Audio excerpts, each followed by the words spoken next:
Hi friends, ఇప్పుడు నేను మీకు యూనిట్ అంటే ఎంత అనేది చెప్పబోతున్నాను. మామూలుగా ఇంజనీర్స్ కానీ కాంట్రాక్టర్స్ కానీ ఏదైనా విస్తీర్ణాన్ని మీటర్ స్క్వేర్ లేదా మీటర్ క్యూబ్లలో లేదంటే స్క్వేర్ ఫీట్స్ లేదా క్యూబిక్ ఫీట్స్లలో చెప్తారు. కానీ లేబర్స్కి ఇవేవి తెలియవు. వాళ్ళు వాళ్ళ లేబర్స్ క్యాల్కులేషన్లో యూనిట్ అని చెబుతారు. ఒక యూనిట్కి మేము ఇంత తీసుకుంటాము, ఇంత అయితే చేస్తాము అని చెప్తారు. అయితే ఫస్ట్ మనకి ఒక యూనిట్ అంటే ఎంతో తెలియాలి.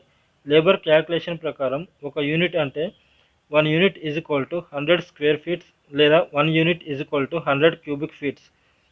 అదేమిటి, ఒకటేమో 100 స్క్వేర్ ఫీట్స్ అని చెప్పారు, ఇంకొకటేమో 100 క్యూబిక్ ఫీట్స్ అని చెప్పారు అని మీకు డౌట్ రావచ్చు. చెప్తాను వినండి. అయితే ఇక్కడ మనం తీసుకునే ఏరియాను బట్టి అది స్క్వేర్ ఫీట్సా లేదంటే క్యూబిక్ ఫీట్సా అనేది ఉంటుంది. ఫర్ ఎగ్జాంపుల్, ఒక రోడ్డు కన్స్ట్రక్షన్ జరుగుతుంది. అప్పుడు వాళ్ళు ఎక్కువగా 1 యూనిట్ని స్క్వేర్ ఫీట్స్లలోనే తీసుకుంటారు.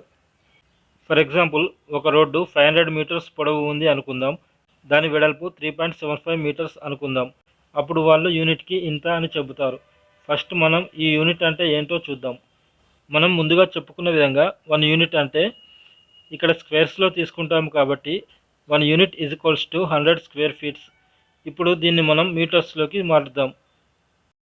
ఒక ఫీట్ని మనం మీటర్లోకి మార్చినట్లయితే 1 feet is equals to 0.3048 metres.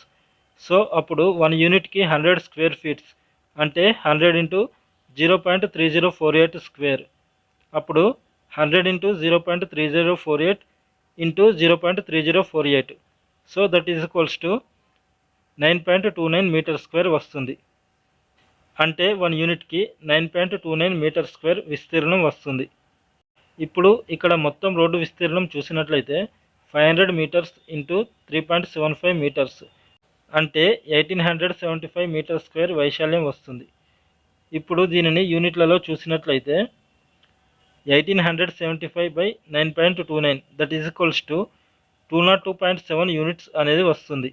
అదేవిధంగా కొన్ని చోట్ల ఈ రోడ్ల విస్తీర్ణాన్ని క్యూబిక్లలో కూడా తీసుకుంటారు. ఇప్పుడు మనకు క్యూబిక్ అంటే ఏమొస్తుంది అంటే రోడ్డు పొడవు, వెడల్పు, ఇంకా రోడ్డు థిక్నెస్ అంటే మందం కూడా క్యాల్కులేషన్లోకి వస్తుంది. సపోజ్ రోడ్డు థిక్నెస్ ఒక 7 ఇంచెస్ అనుకుందాం.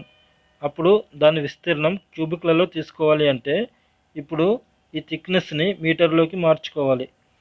మనకు 1 ఇంచ్ అంటే 0.0254 మీటర్స్. ఇక్కడ 7 ఇంచెస్ ఉంది అంటే 7 into 0.0254 metres. So that is equals to 0.175 metres. So అప్పుడు మనకు విస్తీర్ణం ఎంత అవుతుంది? 500 metres into 3.75 metres into 0.175 metres అంటే that is equals to 328.12 metre cube వస్తుంది. ఇప్పుడు మనకు 1 యూనిట్ అంటే ఎంత? 100 క్యూబిక్ ఫీట్స్. సో దీన్ని కూడా మనము మీటర్ క్యూబ్లోకి మార్చుకున్నట్లయితే ఎంత అవుతుందో చూద్దాం. మనకు 1 ఫీట్ అంటే 0.3048 మీటర్స్. అప్పుడు 1 యూనిట్కి 1 unit is equals to 100 into 0.3048 cube that equals to 2.83 cubic metres వస్తుంది. అంటే 1 unit is equals to 2.83 cubic metres. ఇక్కడ రోడ్డు విస్తీర్ణం క్యూబిక్ మీటర్స్లలో ఎంత? 328.12 క్యూబిక్ మీటర్స్. అంటే ఎన్ని యూనిట్లు? So 328.12 by 2.83 that equals to 115.94 units.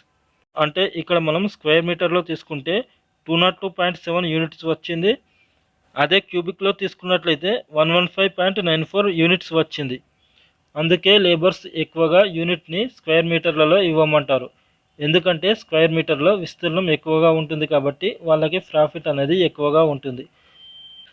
అదేవిధంగా ఏదైనా టైల్స్ వర్క్ ఉన్నదనుకోండి, అప్పుడు దానిని 1 యూనిట్కి స్క్వేర్ ఫీట్లలో అంటే 1 యూనిట్ అంటే 100 స్క్వేర్ ఫీట్స్ లెక్కలో తీసుకుంటారు.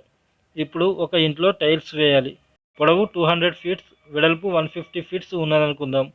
అప్పుడు దాని వైశాల్యం 200 into 150 that equals to 3000 square feets అవుతుంది. ఇప్పుడు దీనిని యూనిట్లో తీసుకున్నట్లయితే 1 యూనిట్కి 100 స్క్వేర్ ఫీట్స్ కాబట్టి 3000 by 100 that equals to 30 units అని చెబుతారు. ఇప్పుడు ఏదైనా ఒక ట్రక్కు ఇసుక కానీ కంకర కానీ తీసుకొచ్చింది అనుకుందాం. ఆ డ్రైవర్ ఇన్ని యూనిట్ల ఇసుక తెచ్చాను లేదంటే ఇన్ని యూనిట్ల కంకర తెచ్చాను అని చెప్తాడు. ఇక్కడ యూనిట్ అంటే ముందుగా మనము ట్రక్కు పొడవు, వెడల్పు, ఎత్తు ఎన్ని ఫీట్లు ఉన్నాయో తెలుసుకోవాలి. సపోజ్ ట్రక్ పొడవు 16 ఫీట్స్, వెడల్పు 6.5 ఫీట్స్, ఎత్తు 6 ఫీట్స్ అనుకుందాం. అప్పుడు దాని విస్తీర్ణం ఎంత అవుతుంది? 16 into 6.5 into 6. So that equals to 624 cubic feets అవుతుంది. ఇక్కడ మనకు ఒక యూనిట్ అంటే 100 క్యూబిక్ ఫీట్స్ కాబట్టి 624/100 చేస్తే మనకు 6.24 యూనిట్స్ అనేది వస్తుంది. సో చూశారు కదా ఫ్రెండ్స్, ఇక్కడ మనం ఒక యూనిట్ని స్క్వేర్ ఫీట్లో కానీ క్యూబిక్ ఫీట్లలో కానీ ఎలా చెప్పాలనేది ఇప్పుడు మీకు బాగా అర్థమైంది అనుకుంటాను. ఈ వీడియో కనుక మీకు నచ్చినట్లయితే మన ఛానల్ని వెంటనే సబ్స్క్రైబ్ చేసుకోండి. ఇంకా వీలైనంత ఎక్కువ మందికి షేర్ చేయండి. Thank you friends.